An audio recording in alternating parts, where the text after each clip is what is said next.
The other day at Dig Inn, a just-opened lunch spot on Broadway and 38th Street in Midtown Manhattan, Shania Bryant committed a consumer faux pas.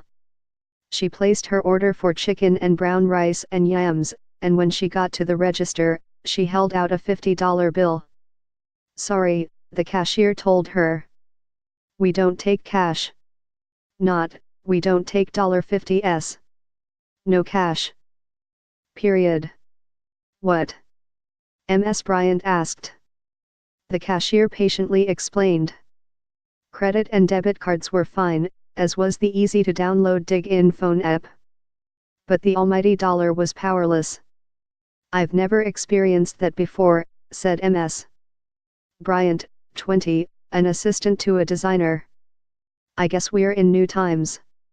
Indeed, cashless businesses were once an isolated phenomenon, but now, similarly jarring experiences can be had across the street at Sweet Green, or 2 blocks up at Two Forks, or next door to Two Forks at Dos Toros, or over on 41st Street at Bluestone Lane Coffee. In Midtown and some other neighborhoods across New York City, cashless is fast on its way to becoming normal. But it is not quite normal yet. So the cashier at Dig Inn cut Ms. Bryant a break. "Just this one time, we'll give it to you on the house," she said, handing over the bag. "But just so you know, in the future." The future. In the future, when dollar bills are found only in museum display cases, we will look back on this moment of transition and confusion with the same head-shaking smile with which we regard customs on the Isle of Yap in Micronesia, where giant stone discs are still accepted as payment for particularly big-ticket items. Some people already live in this cashless future. They find nothing strange about paying for a pack of gum with a swipe of a card.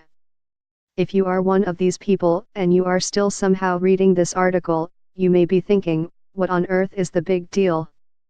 At Two Forks on 40th Street, where the lunch offerings have cheery names like Squash Goals, Kristen Junko, a 34-year-old auditor for the State Education Department, said she had not used cash for about a week and much prefers a cashless establishment to its opposite. "We travel a lot for work," she said, gesturing to a colleague, "and if they don't take credit cards, that makes things difficult."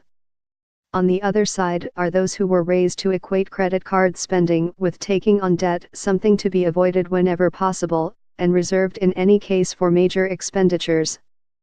Those people do things like grab a $5 bill from their purse and run down from their office to the place on the corner thinking that they can buy a snack with it.